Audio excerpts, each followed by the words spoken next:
Welcome to the channel, viewers. Dr. JWA, theologist. The letter they didn't want sent, episode 33.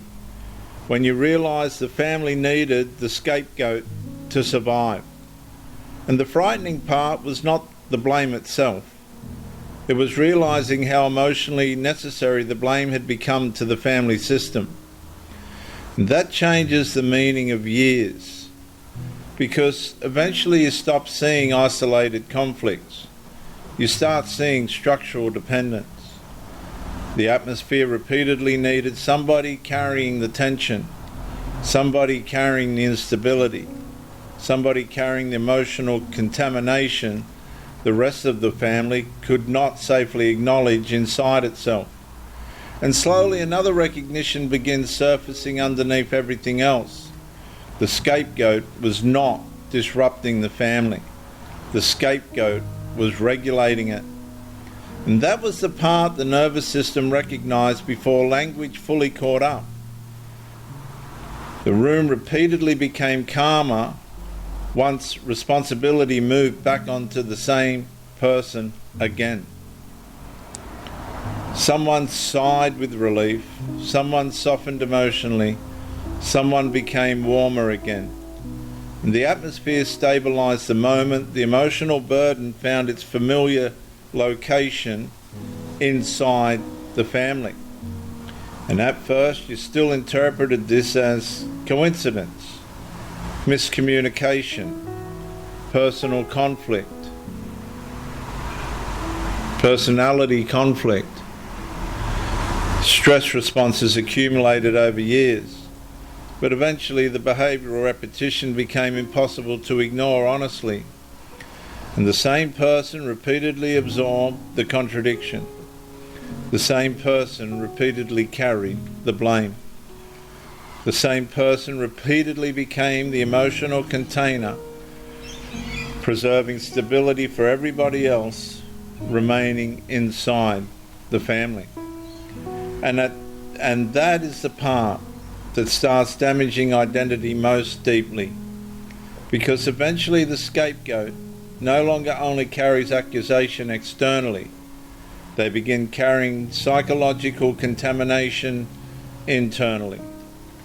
And you start retrieving yourself, reviewing yourself constantly, monitoring tone, monitoring reactions, monitoring wording, searching for hidden guilt that might finally explain why the entire atmosphere repeatedly reorganizes around placing pressure back onto you again.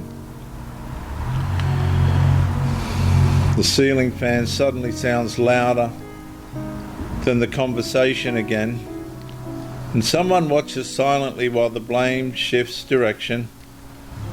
Someone avoids eye contact entirely once the contradiction briefly surfaces. And another one quickly restores emotional warmth the moment accountability starts retreating back underneath confusion again. And eventually, another possibility starts forming internally. What if the family system was never actually trying to resolve the dysfunction at all? What if it was trying to locate it somewhere survivable? And that thought changes everything.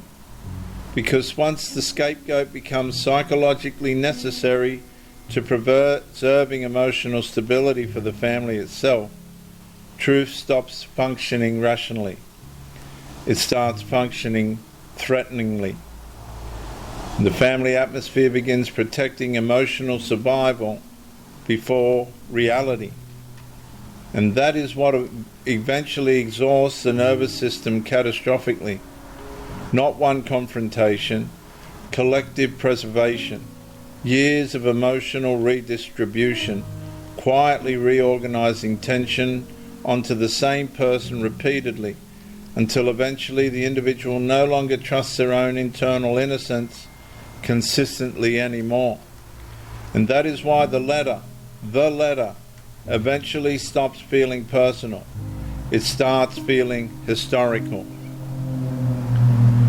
A final behavioural record preserving continuity before the family system absorbs the contradiction back underneath emotional normality again. And by the time the letter is finally written, the person is no longer trying to defend themselves.